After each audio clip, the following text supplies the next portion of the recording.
Olá, tudo bem? Então seja bem-vindo, né? Seja bem-vinda à nossa aulinha de revisão, né, de língua portuguesa da turma da EJA, tá certo?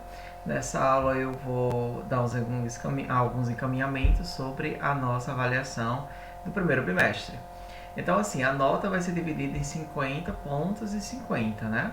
Os primeiros 50 pontos é para as atividades que foram colocadas, né? Vocês têm algumas atividades que vocês teriam que comentar através do Google Sala de Aula, né? E a outra metade vai ser através dessa prova, dessa avaliação que eu vou comentar a partir de agora, tá certo? Então vamos lá.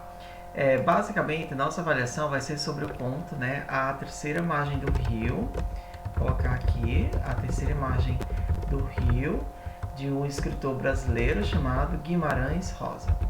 Esse conto está em uma das aulas que foi postada, né, no mês passado, aliás, nesse mês, e você deverá ler para você poder fazer essa prova, tá? Então vamos para algumas considerações. Bom, a primeira consideração é que se trata de um conto, né, que é uma narrativa curta, ou seja, nós temos uma história sendo contada, né? Alguém que está nos falando, né? Está nos contando uma história, né? Tem apenas 4 páginas, né? Tem um início, um meio e um desfecho, né? O narrador, ou seja, aquele que conta a história, narrador de primeira pessoa, ou seja, ele participa, né, como personagem, né? Exatamente, por exemplo, esse narrador aqui no caso vai ser o filho, né? Vai ser um filho contando uma situação complicada, né, que aconteceu na vida do pai, né? Deixa eu ver, o espaço, a gente sabe que é mais ou menos em o espaço, né? Um vilarejo, né? Perto de um grande rio, perto de um rio, basicamente, né? O tempo, na verdade, é indefinido, ou seja, não se sabe, né, quando que os fatos aconteceram. Os personagens, né, nós não temos nomes, né? Então, por exemplo, não tem nomes. A gente vai perceber isso aqui, né?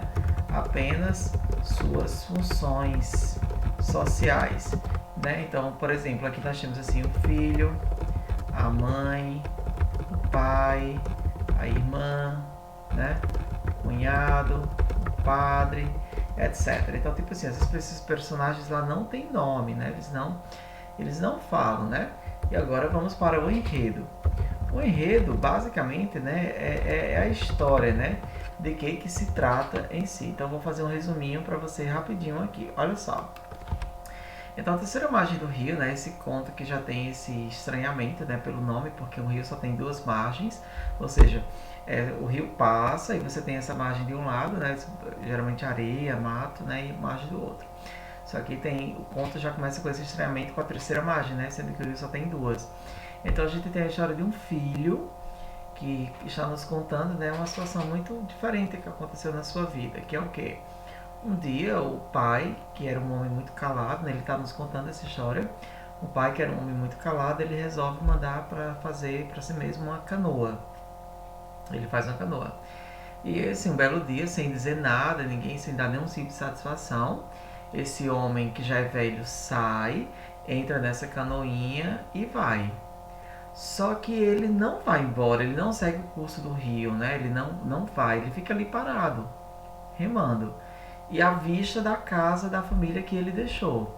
Então é assim que acontece, né? Ninguém sabe o que aconteceu com ele.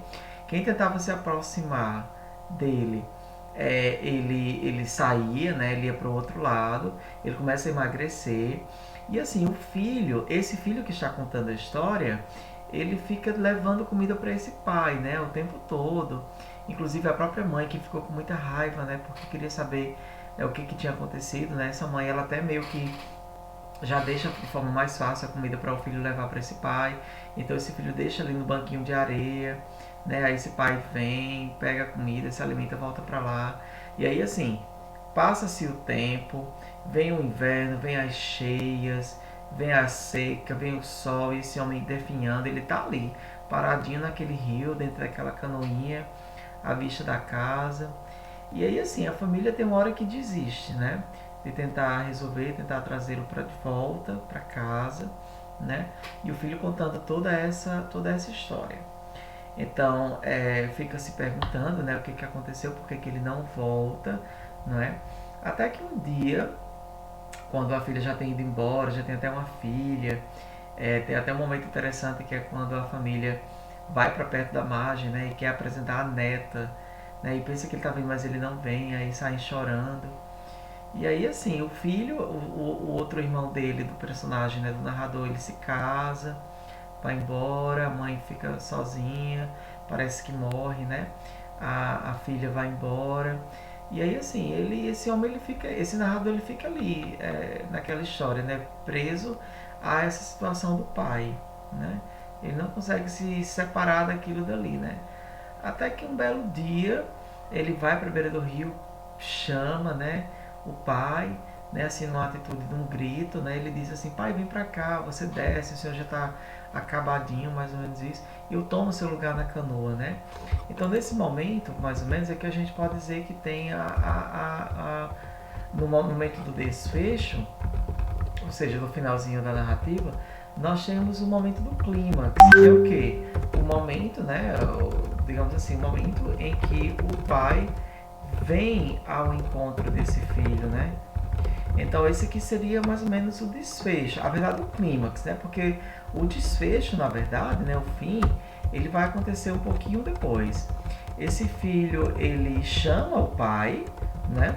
Ele chama esse pai para vir, né? E para encontrar e dizer: pai, eu estou no teu lugar na canoa, fique no seu lugar, não carece mais do senhor ficar por aí. Só que quando o pai vai se aproximando, esse filho foge, ele vai embora, né? E assim, a história praticamente se acaba. Então, assim, em suma, essa é o enredo, né? Esse que se trata essa narrativa, tá? Então, outros elementos que a gente precisa perceber é que é o seguinte: o conto, essa narrativa curta, é um texto em prosa, né? Texto em prosa, ou seja, não é verso como que a gente estudou, né? Narrador em primeira pessoa, porque ele também participa como personagem e tal, né? E aí é o seguinte, esse aqui é um texto literário, né? Ele é um texto literário. Por que ele é um texto literário, né? Alguma das características que fazem, né? Uma das características é tipo assim, o próprio escritor, né, que é Guimarães Rosa, né? É um dos maiores da nossa literatura. Né? Além disso, o texto é muito rico em significados, né? O que significa essa terceira margem, né? O que significa essa canoinha, né? O que significa esse pai? Será que esse pai morreu? Né? O que aconteceu com ele? Então esse texto é muito rico em significado, né? Ficam perguntas sem respostas, né? Respostas, né? Outra coisa, a gente também tem o uso próprio da própria linguagem figurada, né? Ou seja, né? A linguagem figurada, a linguagem através de imagens. Por exemplo, será que esse rio não significa a vida, né?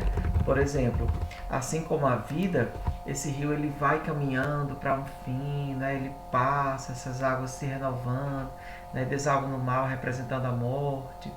Então esse rio pode representar a vida, só que ao mesmo tempo que simboliza a vida, também esse rio representa também essa coisa do líquido, né? O pai está ali, então o que significa aquele pai ali parado naquele momento? Ele nem vai para uma margem, ele nem vai para outra, ele nem vai para frente, nem vai para trás. Ele fica ali causando dor, né? Esse questionamento. Então o que essa história está querendo dizer? Né? Será se esse pai está morto, né? Será se há uma morte aí, né?